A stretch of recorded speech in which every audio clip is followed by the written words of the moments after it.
Cybersecurity is an ever-growing field, and representation within it matters more than ever. We here at the Other Side of the Firewall podcast strive to highlight those movers and shakers and glass ceiling breakers, people of color who have made it to the other side of the proverbial firewall into those senior and C-suite level positions. Aside from interviews of IT professionals just like you, our crew will have fun discussing the latest and greatest news, measures to protect yourself from bad actors on the interwebs, and sprinkle in some games and entertainment as well. Now with that out of the way, let's get to the show. Happy holidays, everybody. My name is Ryan Williams, and today, as always, I'm joined by Shannon Tynes. What's up? What's up? And LeVon Maynard. Good day to you. Today's show, we will go pretty in-depth supply chain attack on SolarWinds. What we've been doing or not what we've been doing personally, but what has been done to mitigate further exposure to this global hack, and briefly touch on schools potentially hacking student cell phones. But first, how's everybody's week? Man, it's like Groundhog's Day. I know I say that every time, but it's like Groundhog's Day, man. And I find myself waking up later and later every day. Like, I don't know what it is. Like, so before you even ask, my study time was not on point this week because I know the question is coming. Because I usually do it in the morning before I log in to do work or before I have to go into work. And there are times I look at my clock and I'm like, I can get another 15 minutes in. 15 turns to an hour, you know what I mean? And I'm just like, nah, I gotta log into work now. And then that pushes my day back farther. And then it's playing with the children, talking to the wife. Like I'm losing a lot more time that I shouldn't be losing because I'm waking up later. So, but I mean, nothing too crazy, right? I mean, other than the stuff that's coming out that we're going to talk about here in a little bit, but nothing too crazy going on. Everything is good. Can't complain. Okay. All right. Yeah. What about you, LeVon? The same thing with me. It's just another day in paradise. It's been pretty busy at work. I feel like people trying to wrap things up before the holidays, and I always wait till like the last minute, and knowing that people are taking vacation the next couple of days, next couple of weeks. So it's been a little bit hectic at work, but I've been getting through it. How about yourself, Ryan? You've been enjoying the lifestyle overseas? So far so good. So you know how holidays get, people start, like you said, start to slow down. So it hasn't been terribly busy, but it's been terribly rainy. Apparently it's rainy season over here, so it's been raining every single day. So that's the thing. Dang. But aside from that, everything's cool. I started playing The Last of Us Part 2, so I'm getting my game on. Really? Yeah. Yeah. And I got that one too. I need to finish it up. Yeah. I just started. I was like, oh man, this is bleak. It's a very dark game, but I really like it though. Yeah, but it kind of looks like. No, go ahead. I'm sorry to say. I was going to say it kind of looks like 2020 in that game. It's pretty much post-apocalyptic. People just running around like trying to survive, getting like rations, and then coming back into their homes real quick. Yeah. Is it that bad out there, LeVon? Hold up, let me know. Nah, I'm like, yo, as far as I know, I think everything is cool. You know what I mean? Yeah. Well, people trying to avoid viruses, and then people trying to I guess it's got some similar elements. 2020. Yeah. They couldn't have timed that any better. Like they definitely didn't read the room before release. But so far so good. It's fun. And then I started getting my study on again. So I'm still trying to take the CHFI before the end of the year, but I could take it after the beginning of the year. It's fine as well. Like as long as I knock out before the first quarter is over, I'm happy. That's good. Absolutely, yeah. Just knock it out.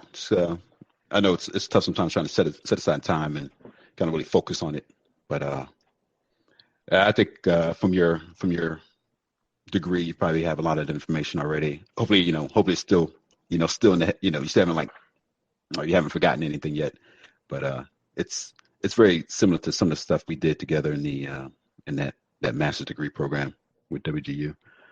But yeah, so got it, man. I think I got a lot of it still up there. So I just got to polish it, make sure I'm good for sitting there through that test.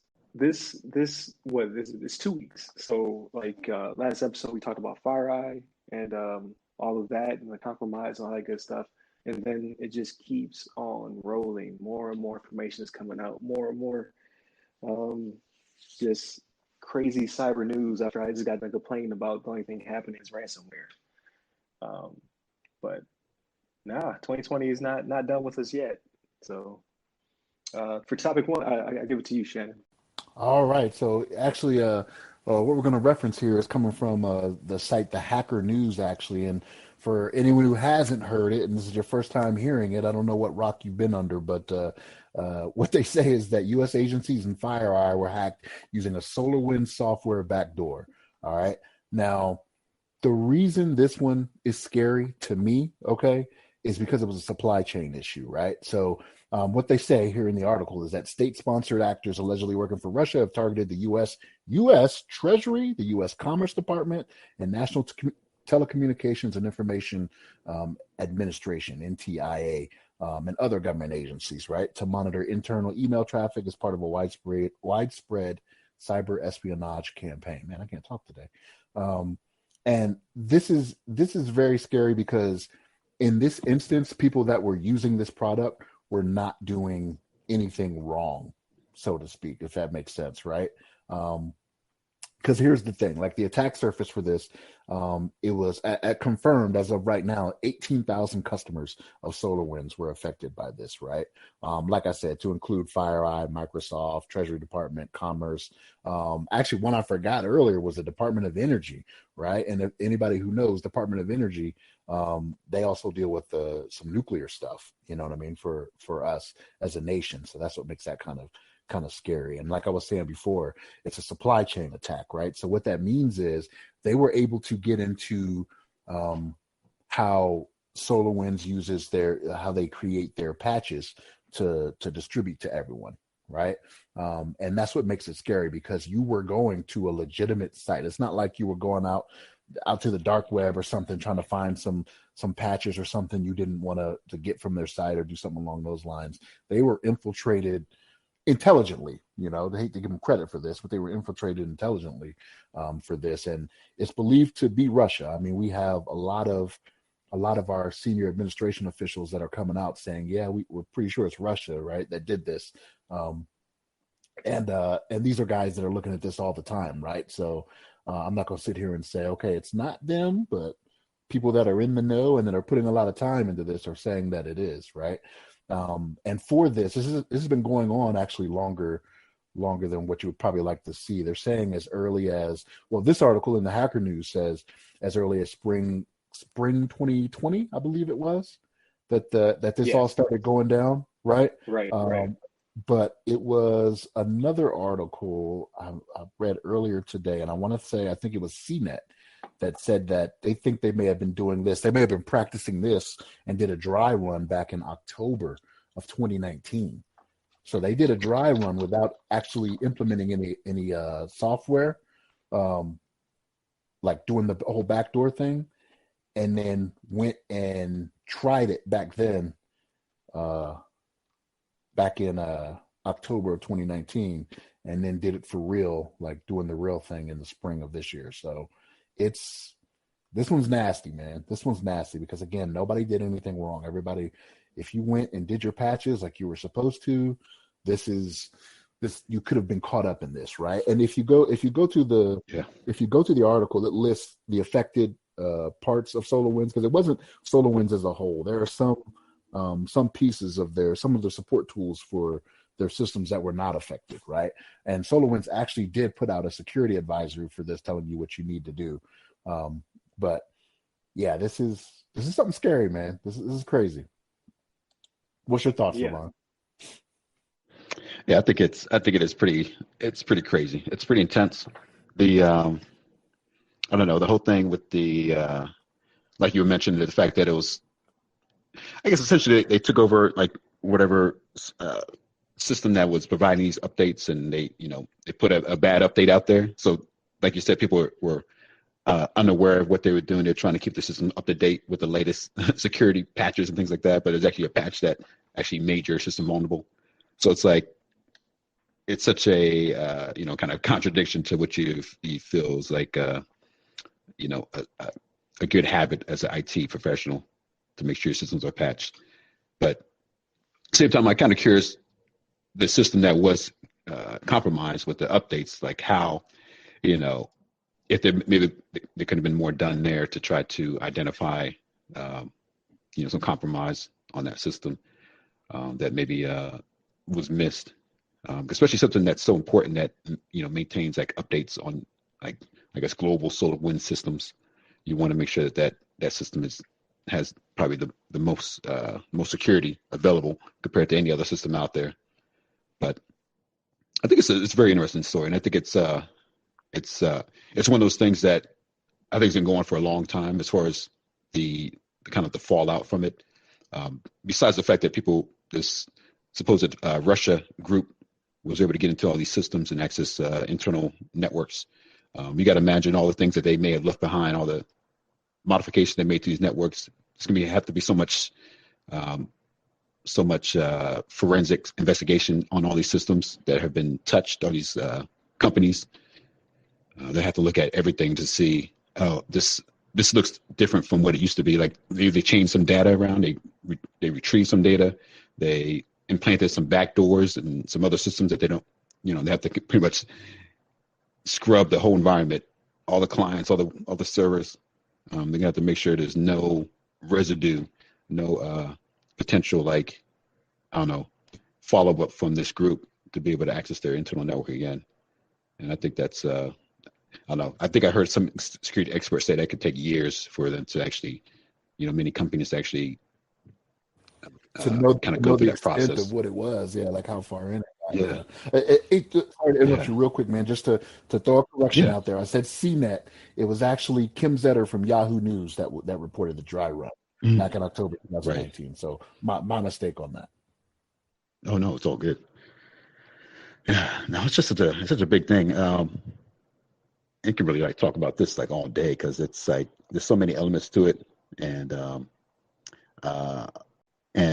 I know there's some things about the what was it called? Like they had some MFA. I think some part of some Cisco MFA like Duo systems they were using. They were able to bypass it because they had gain access to that inside some of these networks. And it's just amazing because once somebody gets that far inside the network and they have whatever if they're able to elevate their permissions inside the network, then they pretty much have like full reign and they can just do what they want, no matter what the system is, even if it's MFA server. They had full access to this MFA server, and they were able to like compromise credentials because they can do whatever they want. They can retrieve the MFA tokens or whatever and modify them so that they can access these accounts and log in as whoever they want to. And it took a fair amount of investigation for them to figure that out, actually, because it looked legitimate. When they first went in there and looked at it, it looked like legitimate, like a legitimate action that was accomplished, right? And they were like, well, wait a minute, this doesn't make sense. It didn't prompt for this, that, and the third, as multi-factor authentication does. And they had to dig a little bit deeper to see, oh man, well, this was corrupted here, you know what I mean? With the Duo SID is what they called it. That idea. Right. Yeah, it was crazy. Right. Yeah. Yeah. And it's, I know obviously Microsoft was involved. There was some things with the emails. And I think from what I've heard from some of the feedback from like Microsoft and them, that something to the effect that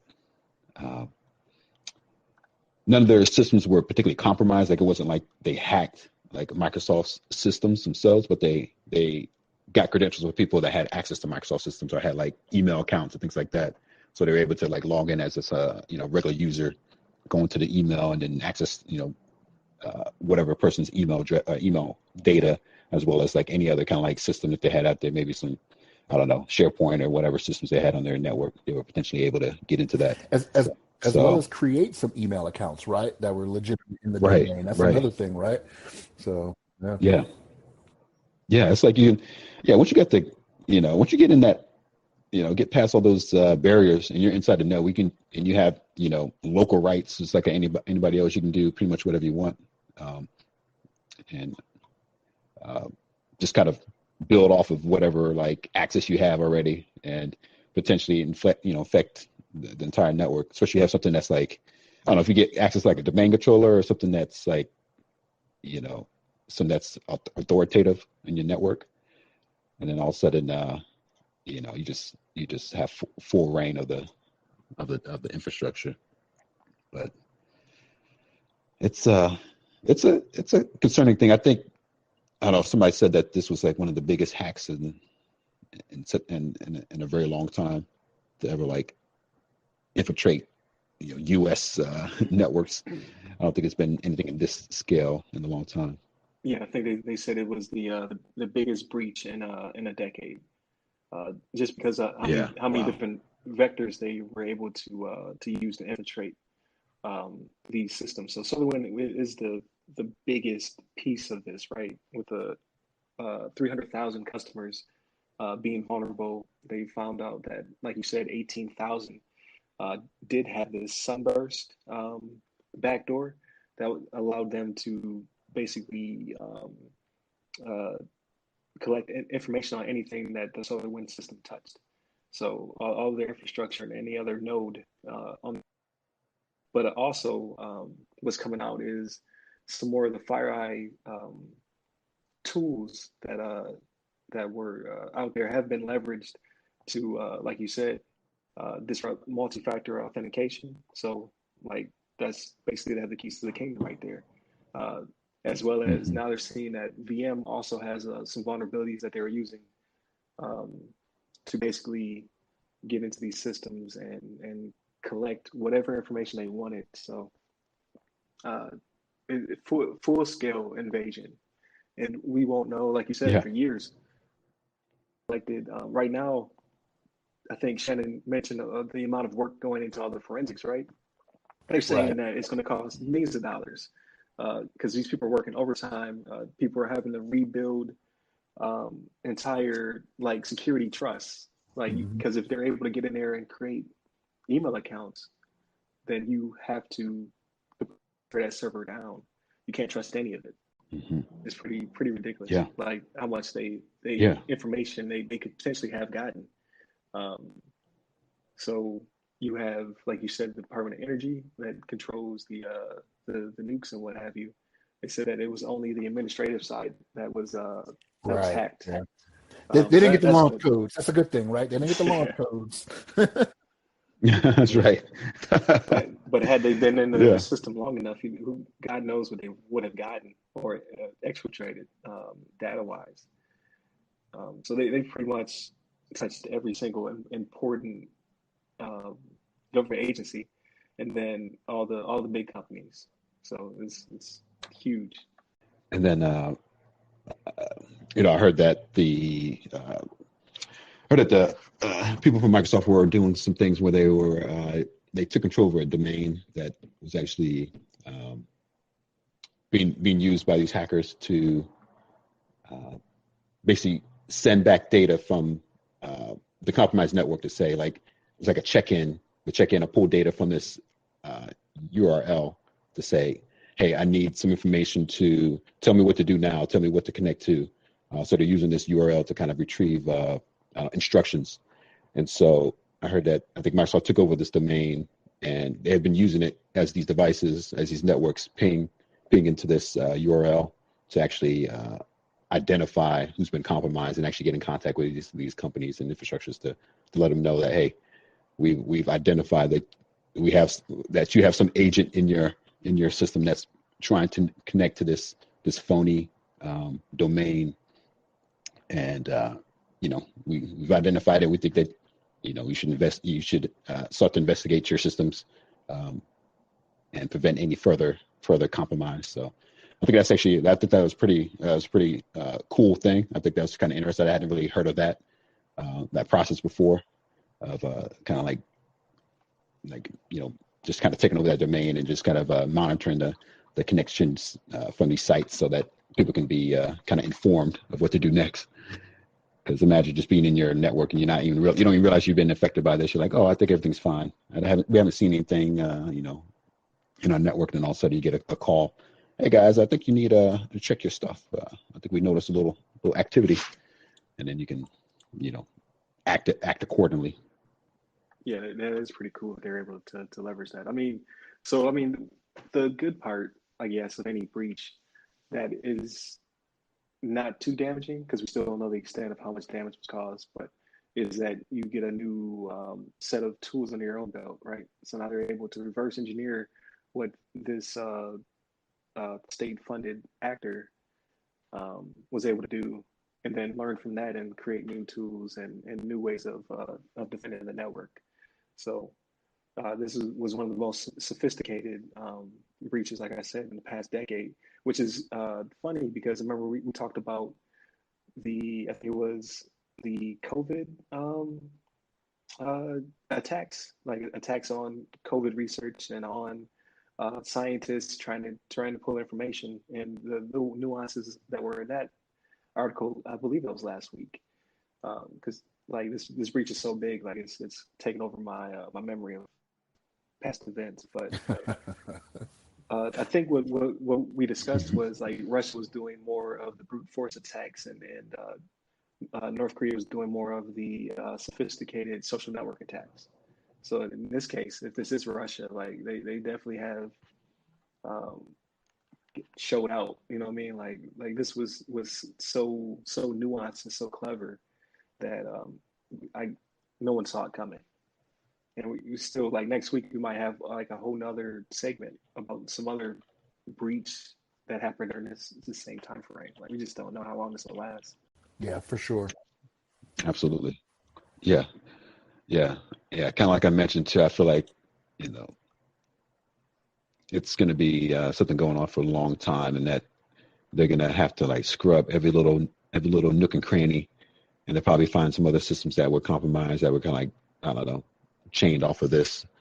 Um, depending on how sophisticated these attackers were, they could they can have full reign, and they can have all kinds of little back doors that they set up and modify some code somewhere that maybe like an average like system like security scanner cannot find without like knowing the details of like some of the inner workings of the code. So Right, See, exactly. so, it's a so big here's the deal. thing here, though, right? So, like, even though we found it this time, right? When it comes to operating in the future, how much is this going to slow us down? Because now we can't just rely on, okay, this site is secure, right? I go to this site, and honestly, when it comes to DoD, that very seldom, I want to say, do you actually go to the commercial site itself. There's always a middleman, right? But even with Right. that, like this went from the commercial site to the DoD's middleman to the systems that are out there in the wild, right? So now what's going to be the second and third check from this possibly, right? How much is this going to slow down patching operations when something comes up, right? When it comes to a 0 day that needs to be like there's no fix for or anything like that, how much longer are you going to have to wait to get that complete because of this, right? So Yeah. even though they may have Right. fixed their supply chain, we may be a little gun shy after this. Oh yeah, definitely, definitely. Like I was reading a Hmm. separate article.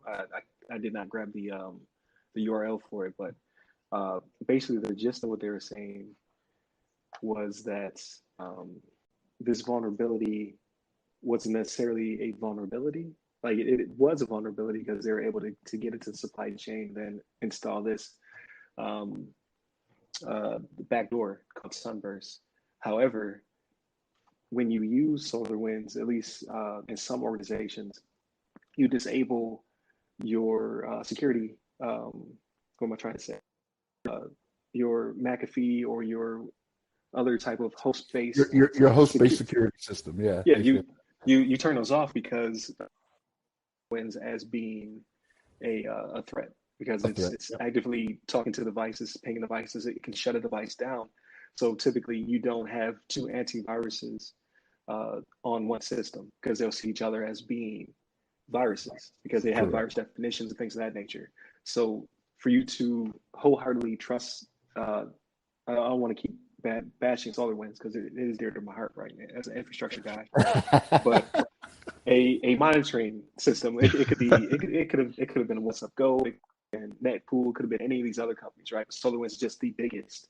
Um, you have to have some trust in the system for it to work properly. Like you have to trust that this monitoring system is protected, and that when you are using it, It's keeping your devices safe because you can't have multiple host-based security systems. It's just not possible. Like SolarWinds will not be able to do its job. So there has to be some faith in there. I don't know what they're going to do about it. I don't know how they're going to go about. Maybe they create another protocol, but anything you create can easily be, or not easily, but in this case, can be used against you. It can always be weaponized. So I honestly don't know. And then on top of it, while we're fighting this fire, right? That that group of people have set fire to a different building. So everybody's focuses on SolarWinds and multi-factor authentication and VMware, right? And then now they're working on something else. So it's a Yeah, that's continuous true. fight. Yeah. Um, it's just the way of the Yeah. future, right? That's why there's such a high demand for security professionals. That's why they say there's like a million of us uh, still needed out the wild. So for those thinking about getting into IT or especially into cyber, I mean, this is your opportunity. Like they You're need about to people. become very much needed, right? You're about to be very Yeah, sought after. Right. like you were more Yeah. important than ever. Like Yeah. you're hitting the Department of Energy. It's like we need a bunch of Hmm. really brilliant people to see our vulnerabilities before the enemy finds them. Because whoever this group is, they're pretty clever. Like they did some stuff you've never seen before. Like with FireEye had caught the FBI. FBI caught FireEye. It's going the opposite way. You know what I mean? That's how shook they were. And now you see it's blown up to being several different companies, all being vectors of attack. So Yeah. scary stuff. Absolutely. Yeah. Yeah. I think it's interesting, like what you mentioned about obviously restoring the faith and the confidence in this company to be able to secure their assets. It's going to take quite a bit. I mean, maybe some companies, uh, I don't know, could potentially decide that they want to change who they're using for these services, but at the same time, it's like this kind of stuff can happen to like any company, and it's just a matter of, I don't know, a matter of what a hacker is willing to do and what's available to them to access, and if maybe somebody doesn't pass something correctly, or if it's something just if there's actually just a technical gap in the service they're providing that doesn't stay secure as it should, somebody's gonna get in it, and it can can affect pretty much any system. So it's for them to, I don't know, it kind of reminds me when, what was it? I can't think of the credit monitoring, credit Oh, it was Oh Equifax, wasn't it? bureau, that yeah, Equifax. Equifax. Yeah, yeah. When they got hacked, yeah, everybody's like, looking at Equifax, like, what the heck, what are you guys doing? But I think with that case, I think they found that they were actually kind of complacent about a lot of things. But nonetheless, you have to do all this work to try to restore faith in your product, make sure that people are confident that it's going to be protecting their network. And I think a lot of things that a lot of times companies will make sure that they inform their customers of breaches like this to try to also, like, give them confidence that if they do find things, they're going to let them know, and that they're going to give them all the details to kind of spell out what happened and what they're doing to correct it in the future. And I think that's something that companies can do, and what this company has done to try to restore that faith, and let people know that they are aware that this happened. And I don't know if you guys mentioned it earlier, but I think that they discovered this in part of the FireEye, like the fact that they got the tools from FireEye. I think when FireEye started doing investigating to how somebody got their tools, they ended up finding out, things about this compromise, if I Yes. remember correctly. And that they kind of use that so it's kind of interesting that like another breach kind of helped them identify, this breach. And yeah, I think they said something to the fact that if they did not have those tools taken from them, that they potentially would not have known about this for a much longer period of time. So Blessing it's in disguise type thing, it's right? definitely concerning. Yeah, yeah. Yeah, it's pretty crazy. So But I think this leads really well into patch notes. It's kind of ironic though. Like this is a very, very rare case where patching your system made you vulnerable. right? So people should not be scared to patch Yeah. their systems. Like that Right. is the protocol. Like you need to patch your system to make sure that you catch vulnerabilities. This is again very rare. You pull the patch that was actually a backdoor. But since then, I gotta create like a patch note bumper or something like that. So something that sounds cool, a little jingle, but Yeah. yeah, A little something a jangle. little catchy. But Orion SolarWinds, I think last week or this week pushed out a patch. It's 2020.2.1 HF2. I believe HF stands for hotfix. Yep. And that is what they're pushing out to patch those vulnerable systems. So again, 300,000 customers, 18,000 had this backdoor, and they pushed out a hotfix for it. VM has also pushed out a hotfix for their vulnerability, and I believe there's been some MFA work done to fix Dual's issue as well. So patches, please go get those, so that way you can be safe. And if you feel as though you may have been compromised, then I think that this holiday break is the time that you need to figure out what the scope and scale is, um, because you may need to do a little bit of work to get them completely out of your system. Um, Again, lots of stuff by Microsoft. I think it's called a sinkhole, right? Where when you take a domain over or take a domain down. So Microsoft's done their due diligence to make that happen, and then they're also telling the public, hey, you may have been, affected in these ways.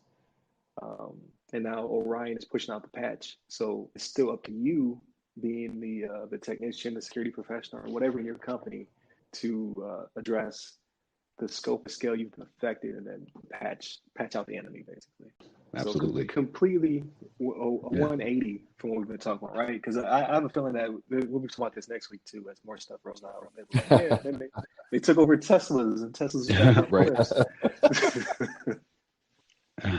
Yeah. Yeah. I know we talked about that a couple weeks ago. That's that's like scary. Just imagine somebody's like automated driving vehicle just I don't know, flying off of some highway somewhere off a Right. bridge or something. Like what the hell? Right, but I guess a good segue between the two would be espionage, perhaps. Like I read an article where somebody was saying this was an act of war from a nation state. It's not an act of war.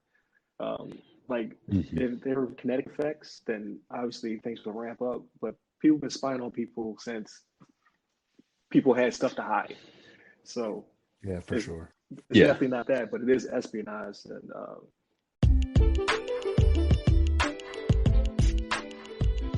hey, listeners. Please remember that you can support this podcast directly by becoming members of the show's Patreon. Here, you'll be able to listen to the podcast 7 days early, completely ad-free. However, in these trying times, we understand that you may not be able to become a Patreon just yet. In that case, please listen to the show once it's available on free feeds, leave us constructive feedback, and share with your blurred friends and family. Thank you.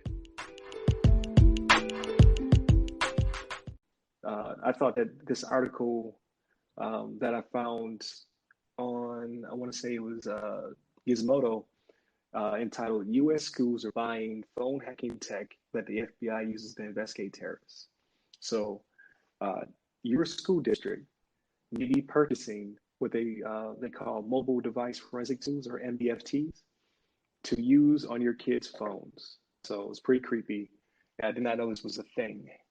And then we've been discussing our group as well. So basically, what Gizmodo did was they heard about this. Like they saw a school district purchase like a couple grand worth of MDFT hardware, and then they started to look into school districts and their purchasing habits, and they found that large districts, like in California, Texas, so on and so forth, are purchasing these devices that are able to. They're not the military grade spec, but these are able to pull data in the clear, so data is not encrypted, as well as they're able to pull deleted files. Uh, in one such case, a student was asked for their phone. They gave the phone up because the school believed the student and his or her teacher were having an affair. they were able to pull some deleted texts where they kept saying "I love you" back and forth, and they were able to Mm. arrest and then obviously try this teacher. So I mean that's a good thing, right? We got uh, a Got a child predator, predator. got a predator off the Yeah, streets, right? but that's Right. how Got him. Yeah. how much are you willing to give up for your how much freedom are you willing to give up for protection, right? So what they're finding out is, so your cell phone is protected by the Fourth Amendment. I think, yeah, it's the fourth, right? Search and seizure. So yes, so your cell phone Right. belongs to Right. that as well. So if a police officer asks you for your phone, um, you don't have to unlock it for them. You're like, no, I refuse, unless they have a warrant Hmm. from a judge has to issue a warrant for that cell phone. But that protection is not for Right. kids in school. There was a Supreme Court case. Let me make sure I get this right. New Jersey versus TLO. I did not research what TLO stood for, but basically they ruled that schools don't necessarily have to have a warrant to search the student's phone as long as officials have reasonable belief a student has broken the law or school policy and the search is not unnecessarily intrusive and reasonably related in scope. So they ask your kid for your phone and your kid is scared and gives them the phone. That's they're good. They can pop it into the MDFT, and they can start pulling pictures and whatnot. What's scary about that, obviously, is an invasion of your kid's privacy, but you as a parent or guardian then can concede to this happening, as well as anything they found on that phone that's incriminating can then be used against them. And what I read in an article from one of the experts was kids do a lot of criminal stuff, like not truly bad, but things that are blurry misdemeanor type things with the phone because A, they're kids, and B, they may not know any better. So they could be being incriminated by their school wrong. So, what are your thoughts? So, so I had to look a little bit more into this, right? And so, I think one of the reasons that they're coming along and doing this. So, do you guys know what stingrays are? So, stingrays, the digital analyzer that kind of gets cell signals and whatnot, and could read stuff off the cell phone. So, Okay. L3 Harris Okay. is actually stopping support for this, or actually they stopped support for this. I think it was in June of this year. So what it is that people can no longer use stingrays to kind of get some of this information they used to do, and mostly it's law enforcement and military that were using them, but and also the technology, the 5G technology that's coming out, that everybody has to have the new 5G phones or whatever, makes it harder to use with Stingray, or actually impossible to use Stingray. Stingrays can't uh, what am I trying to say? Like invade that signal. Right. They So can this, intercept Mhm. the signal. right, Right. right. So this is kind of a workaround of that. So if you had a school that was using, or local police departments even that were using that, with 5G coming along, it was going to be obsolete anyway, because L3 Harris said they weren't supporting it and it was going to be of no use to them, right? So they got this device that can't do anything for them. So this is the route for them to go. This is the next step for them to go to try to make this happen. So yeah, it's a little weird. Like, so with the school thing. So my thing, and Ryan, I think it was me and you that kind of went back and forth on this. Like, okay, I understand with like the Fourth Amendment and everything, and if you're on school grounds, you don't have to you don't have to consent to the search. But then it becomes, okay, does a minor, like if you're going to do this on a child that's like 12, do they really know what they're giving up by doing this? Like, are they reading the rules to say, because I go to school, I could just give you this phone or whatever?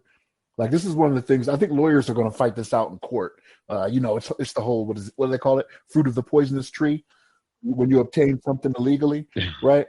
What's going to start Right. happening for the Right. lawyers, for these pedophiles, pretty much is what they are, that are out there, being predators to these students. So it's going to be a little weird. I think we're going to see a little bit Right. more of this coming out because of that. Right. And so Yeah. my fear, like I have kids who have phones, and I don't think they're doing anything wrong with their phone, but kids are whatever adult tells them to do. So it's a resource officer or the principal or somebody else and ask them for their phone. They're most likely going to give it up because they don't want to be in trouble, right? They're not going to call me Right. first and say, "Hey, what do I do in this Mhm. situation?" They're just going to give their phone up. Uh, Right. and I think the implications being that kids like they're little adult. I mean, they're little people. They have reason, function, but they don't always do what they're supposed to do. Um, so my fear is that kids taking pictures of themselves and of their friends or sending texts or not necessarily hate speech, but I mean, they're things that are on the fence will get them suspended, expelled, and potentially criminal detention and things of that nature because they're kids being kids with technology. Like they were doing it before. They just obviously things are everything's saved on your phone. So Yeah. Yeah. you know what I mean? Like now this is there's receipts to their wrongdoing. And like when we were kids, you would just get away with stuff. And then you would learn later on as you grew up, like, oh yeah, I'm not supposed to be doing that. I think it's unfair as well as I feel as though it may target certain groups as well, because we always have to be careful of that. So what school districts are buying this? Is it in the affluent school districts in schools, or is it in the underserved or underprivileged districts? And I didn't do enough research to find that out, Right. but Yeah. I lean towards it not being in the schools where the parents have money to sue the hell out of you. You know what I mean? Like, I They don't don't want think that you would smoke. want that fight. So Sure. I would assume this will Yeah. target individuals who cannot fight back necessarily. So That's a yeah, good point. I'm glad they're catching pedophiles stuff like that. Like I don't want those in my school, obviously. Um, but if you're not finding texts from teachers, um, then you need to leave the rest of it alone. You know what I mean? Like, Yeah. but then So Yeah. how does that? So here's the thing there's a though. place So for I, more. yes, but I don't know how that works with. I don't know how that works with law enforcement, right? Like when it comes to warrants, if the warrant is specifically looking for something, if they find something else, can they act on it? Like if they go into someone's house looking for drugs and they find guns that are illegally owned, can that be used against them, right? Like you didn't go in there looking for that. So can you say, I, okay, I found this in the course of the investigation? yeah. So I'm obviously not law enforcement, but I think you can. I think in certain instances, like you said, if you come in there looking for drugs, you don't find drugs, but you find illegal firearms. I think they can then use that against you. I think that's. I don't think you necessarily have to only find the things that are on the warrant. I think that you can. A crime is a crime, basically. But I think that a lawyer has ammunition to get things thrown out that uh, weren't being suspected or weren't on warrant. But again, if you don't have the means to hire a lawyer who's going to put in that type of time to get you out of it, then I think you're just up creek. Yeah, good point. Yeah. So this is completely off topic, but I heard a story from a police officer in the past where he said that they got a guy at a gas station for a DUI. Like he went in the gas station, he bought something, he came out stumbling, so they stopped him. They're like, "Hey, it looks as though you're impaired," and then they administered the DUI test. He failed it because he was drunk, but he had money. So when the case went to court, uh, they basically got him out because they said, "How do you know he drove that car to the gas station?" They're like, "Well, it's his vehicle, and he was at the gas station." They're like, "Yeah, but what if somebody dropped him off?" They're like, "Well, why would somebody drop his car off, pump gas for him, and then walk away?" And basically, like the lawyer was good enough, was so good. He was like, "Did you touch the hood of the car? Was the hood still warm?" You know what I mean? Like he had all these small little details, and the cop was like, "I didn't do any of that." And he was like, "Well, basically, you don't know it was him," and he got away with it. But he was affluent. He had money, so just went to jail. Right. Yeah. So I would be fearful that something Right. like that would happen to these kids too. I don't think like a public defender's not going to take the time, hours and hours to figure out different ways of getting you out. They're just going to be like, well, if you take this time, You know what I mean? It'd be less time than if we fought it and lost. So Right. Yeah, I think it's interesting too. Like kind of like you mentioned before, some of the other things they'd find on people's phones, and I know kids, nowadays, and even back in the past in the olden days, people uh, uh, maybe download some uh, some was it like copyrighted material, some music or movies and things like that in the phone, and I don't know how that affects. I don't even know the laws and how kids get affected by that. If they like analyzing the phone and they see a bunch of Pirated stuff. Yeah, yeah. Disney movies and all this kind of stuff they download. Pirated content that they got on their phone, music and albums and all that kind of stuff. I don't know how that affects. Like, would they have to report that too? Would they be like, would the kids be in an investigation? Would it affect like their parents, or they're like, I don't know how that right. that would trickle And that's the down or thing. If trickle they're up minors, do to they go after the parents? Right?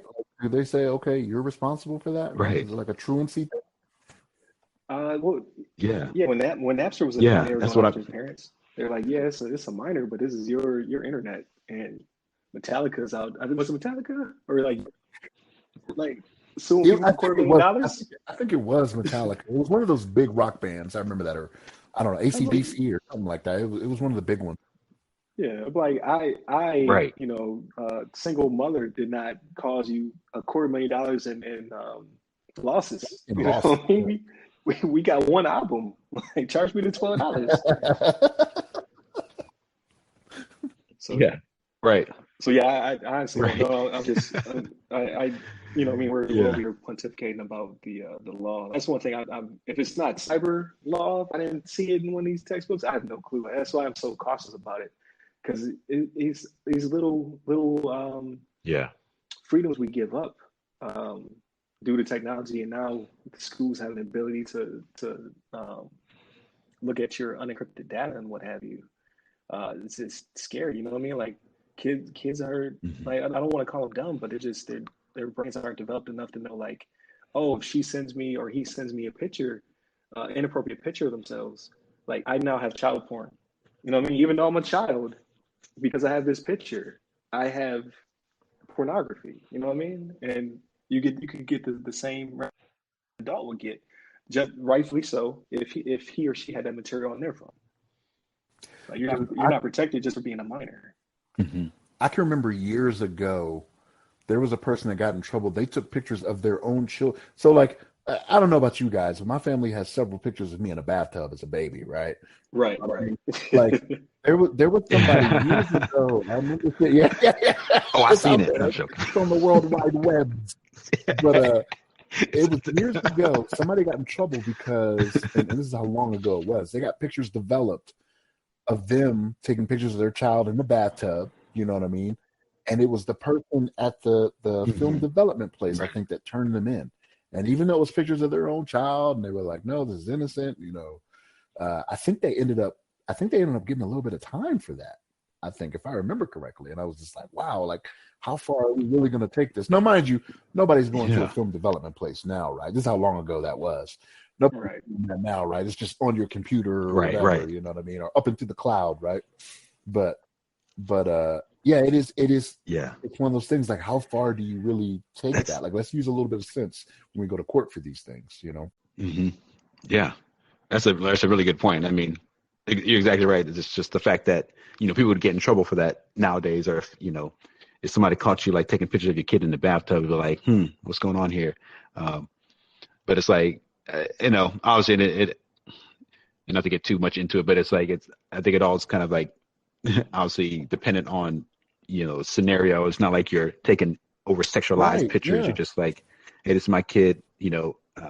Like his yeah. first his or her first bath or something. I don't know, whatever. Like and you're taking like a picture or video of them like playing in the bathtub. It's different from trying to make something sexual out of it. Uh, even though you may see you may see something there, but it's like yeah, it's one of those things that that people have to be careful of, and like it's some people kind of overreact to those kind of just seemingly innocent like baby pictures that you never know what somebody else may take offense to it and think that it's some sort of like Yeah, you're just child trying to pornography or capture something a like that. child's But memory, or you know what I'm it's saying? Yeah, it's crazy. yeah, Yeah. So right, again, like I said, it's that foot in the door, and yeah, it probably also goes into speech as well. Like, yeah, if you're from your teacher, that's a problem. But what if you're um, speaking? I mean, hate speech is not. So I can't remember the terminology, but like hate speech is not protected speech, or is it hate speech is protected speech? I can never remember, but obviously you should not be saying those things regardless. But what if you know? What I mean, hmm kids have no sense. So they text each other back and forth. Like, what if that could be considered a hate crime? You know what I mean? Like, the ramifications are all over the place. yeah, So But it's not a hate crime until you act on it, right? So I think hate speech is protected. You just can't take any violent actions on it, right, or something like that. I something may like be that. I don't wrong. know. Yeah. Like that's how you tell that we don't do that because we don't know the rules. yeah, And people who do that, they know the rules. They're like, yeah, nah, yeah, right. I can say that. That's right. Yeah, I'm not sure Yeah, about that one either. but yeah, I think this was a crazy week. Like again, I think there's going to be more. More's going to come out Yeah, because if this is the stuff that they're advertising that was compromised and reached prior to patching it out, then what are they not talking about? Um, so I think going into the new year, we're going to see a lot more information concerning um, whoever these state bad actors are and how much information they're able to collect. There will yeah, be things you just won't see, right? Like yeah, because they hit government entities, like there are things that will be classified for 50 and Oh yeah, 75 years, you know what I mean, that you ain't gonna know right, about until then, you know. got to keep things kind of hush right. hush. I want everybody to know what happened. All the like the nitty gritty details of like, oh, they access this particular system that had this amount of data or this particular like customer's Yeah, it'd be information. Yeah, crazy. it is. It's a crazy world. 2020, man. 2020 is rough. Hopefully, 2021 is all rainbows and butterflies and sunshine. So, That's right. before we get out That's here, right. I haven't checked in with our gaming experience, LeVon. Like, what are we playing? That's right. So on today's segment of what is LeVon playing, we got it. We've been playing a little bit of. I've been mostly playing. I've been playing Okay. Destiny a lot. Destiny 2. Just because I've been trying to. I actually took a break from it. It's one of those games you got to kind of grind. You kind of do the same thing over and over again and try to level up your characters and get items and all this kind of stuff. So I've been playing that quite a bit. But at the same token, my wife surprised me, gave me a early Christmas gift, got me the new Miles Morales Spider-Man Okay. video game for my PlayStation 5, and I hopped on there for a little bit just to like. I just wanted to test the waters real quick before I like fully commit because I still need to beat. I have like this list of games I need to get through, but I just played like the first mission and I was pretty blown away by a lot of the presentations, like the quality of the game and how they presented the action scenes and all that kind of stuff. And if you played like the first Spider-Man game, I Yeah. think either Shannon or yourself were talking about that last week. Um, it's has like the same kind of like just um, kind of top notch like action scenes where you know flying across the town, across the city, and trying to stop bad guys and all this kind of stuff. But it's it's really well put together so far, and I'm going to get into it. I want to beat Last of Us 2 first, and I'm going to get into Spider-Man Miles Morales next. And I got a bunch of Xbox games I want to get through too. I got like the Xbox Game Pass, so it has like a bunch of games that you can download on there. So I want to play some of these Yakuza games and some other stuff I downloaded, even like Control. Like there's a PC game, Xbox game called Control. Yeah. It's on PlayStation 2, I think. I want to get into that one. And one thing I wanted to mention alongside of Destiny, and I'm not sure if you guys have heard that recently they announced the name of the Space Force Oh yeah, like Guardians. members. Yeah. Yeah. They're going to be called Guardians. Yeah, Space Force Guardians. Yeah, I thought that was cool. I mean, it's funny. Not to get into like some political rant or anything, but I think people have their opinions about Space Force in general, but the name itself is kind of funny because it actually relates to Destiny, and they call the people that the characters that you play in that game called Guardians, and they're it's pretty much based in space. So people have kind of been relating that to like, oh, they're using Destiny as like a staging ground for this military initiative, and using it to everybody's gonna be Guardians, and then we're gonna be like, I don't know, like fighting aliens in space and do all this kind of stuff. Like when I first heard like it, I wanted to be upset, and I was like, that's pretty cool. Yeah. But I gotta see what they it's what good. the naming convention of the rank's gonna be though. Like it's gonna be like Guardian First Class. You know what I mean? Master Guardian, Senior Master Guardian. Yeah, like Colonel Guardian. Yeah, right. Right. I definitely gotta check that out. I think it's gonna be interesting. I'd be interested to see how they do the rank instruction. But it's kind of funny. I never really understood.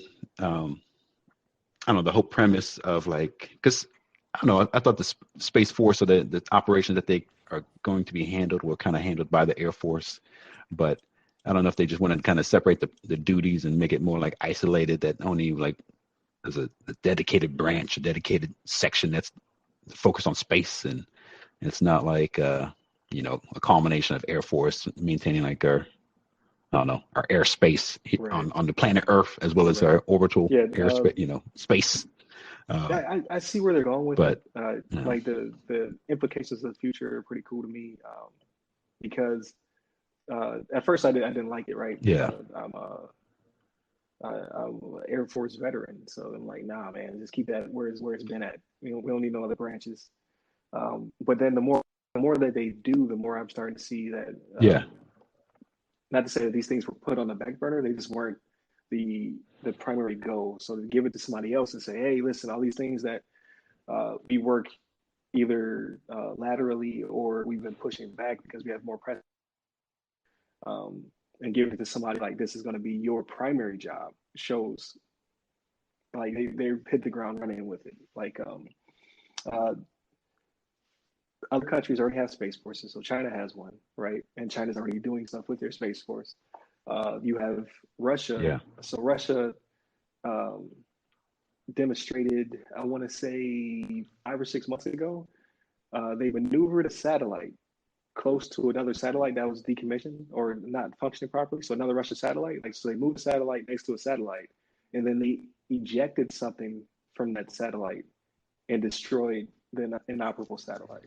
So they literally have space weapons. Like it might not be that refined yet, but if your satellite can run up on me and start shooting, then we got, you know what I mean? Like there might be something there, especially with like we rely on GPS so much and things like that. Right. But other countries are taking it more seriously than we were. Yeah. I think that this is a step in the right direction. I think this is a good move. Yeah, I 100% understand the need for like maintaining space, like I don't know, maintaining space, like just maintaining space and understanding and securing it and securing our devices that are in space. It's 100% like a necessary activity, and I think just maybe sometimes I'm trying not to get too political, but I think it's going to be like, depending on the needs of the government and how they want to organize the troops and to maintain the space, it can all be dependent on what people think is the best course of action. But absolutely, I think it's 100% necessary. And I'm sorry for that tangent. I just I thought about it when we mentioned Guardians, and I was like, oh yeah, Destiny and the Guardians, and now they got the Space Force Guardians, and pretty soon you'll be able to control Guardians from your PlayStation controller, or Xbox controller, and be able to like maintain the Space Force. They're just gonna have they're gonna combine and use you can get some tips from the developers of the game to organize the Space Force like infrastructure. No, I think that's cool. But I'm sorry, I'm going on the tangent. Because I was gonna add in like this FireEye and all that stuff got so big. I had an article about Russia that I was going to add, where they have, oh man, what's it called? It's an anti-satellite weapon on the ground. You know, they have like anti-tank and they have like air and surface to air and all that good stuff. So they have a surface to air missile that they can fire from the back of a truck that takes out low orbiting satellites, like the kind of military uses. And I was like, oh man, that's crazy. Like, it's not necessarily cyber, uh, from the perspective of like they're not hacking Right. our satellites. I hope they're not hacking our satellites, but it's more like we lose a cyber ability because they can just blow it up. Like they're not, it's not even finesse. You know what I mean? Like this whole breach is like showing like cunning, finesse, and whatnot. But they just got a rocket. You like GPS? Well, your GPS is gone now. Right. Yeah. Yeah. We've taken that out. It's like your satellites entered the wrong neighborhood. We're just gonna like take care of that real quick. But all right, I like what we've Yeah. been playing. Oh, I appreciate that. Get your Miles Morales on as soon as you get done with The Last of Us. Let me know how much we enjoyed it. That's right. That's right. I'll have more information for you on the next we'll segment. make some music for that. What's LeVon playing? I'll figure it out. Yeah. Right. Peter Mario music. Shannon, exactly. Yeah, no. Shannon, what are you playing? You be playing That's right. the CDK, the book of knowledge. Is what you need Yeah, to be playing. That's what I need to be getting on. I know. That's what I need to be doing. That's right. Right. But I think Get your that study wraps up on. the show, man. I appreciate you, you guys coming in. I know holidays are hectic as well as work is hectic. With just 2020 in general is crazy. But thank you for showing. Thank you for always bringing your expert opinions. I also like to thank the patrons we don't have yet, but on the Patreon, if you want to hear this 7 days early, like so. Actually, before I do all that, I'm probably going to take a clip or a snippet from our conversation because it's so timely. I'm probably going to push that out to social media. It's just like a good 2-3 minutes, just so people are like, "Oh man, he's talking about something, relevant to right now. I should probably join the Patreon." There you go. I'm probably going to try that out for the first time. But yeah, right. If you're listening to this and you're not a Patreon member, which there are none right now, you get this 7 days earlier, completely ad-free, as well as we'll have other content in the future. But right now we're focused on the main objective, right? Yeah, join the Patreon if you're not in the Patreon yet. You just want to keep in touch with us. We also have a Twitter, Instagram, Facebook, all that good stuff. Everything's anchored by the website, so go to www.theothersideofthefirewall.com, and from there you can hit our Patreon, which is also called The Other Side of the Firewall. You can join or I should say, you can follow our Twitter. That's @on_firewall. The Facebook, which is also The Other Side of the Firewall. The Instagram, which is The Other Side of the Firewall, or I'm sorry, The Other Side of the FW, shorthand for firewall. You can reach me on Twitter @security guy. And what about you, LeVon? No, I think it's you obviously you hit us up on those locations and ask some questions. If you want to hit me up directly, just hit me up on Twitter at LeVon Maynard, LEVON Maynard. And yeah, appreciate you guys for listening, and thank you for setting this up for us, Ryan and Shannon. Thanks for getting us this platform to voice our opinions and thoughts on these cybersecurity incidents. Yeah, that's what's up, man. Look, I have no social media, so I'm the phobia of the group, right? Like I'm the one that's like, nah, my business don't need to be out there. I'm good. Right. Yeah, you're so secure. You don't even have Facebook. You don't have any kind of social media. Footprint. I haven't got a footprint. You can't hack me. Y'all live out in the woods. Right, Yeah. right. I'm off the grid. No, I'm joking. I'm off the grid. I'm not that far off the grid. Look, I would probably die without my internet and some type of streaming service. You know what I mean? I ain't gonna lie. But no, I mean, I don't have any social media or anything like that. But I did want to wish everyone out there that's listening, depending on when you are listening, it may be after the fact, but a happy holidays, whether it be Christmas, Hanukkah, Kwanzaa, whatever it may be. Enjoy the holiday season. I know not so much with family, nowadays. Maybe it is, depending, on how you do things, but I just want everybody to be safe. Oh yeah, no doubt, no doubt. Absolutely. Yeah, happy holidays. Appreciate that. Same to All right, you. everybody. Same to everybody. That concludes the show. Thank you for listening. Happy holidays. Hey listeners, please remember that you can support this podcast directly by becoming members of the show's Patreon. Here you'll be able to listen to the podcast 7 days early and completely ad-free. However, in these trying times, we understand that you may not be able to become a Patreon just yet. In that case, please listen to the show once it's available on free feeds, leave us constructive feedback, and share with your blurred friends and family. Thank you.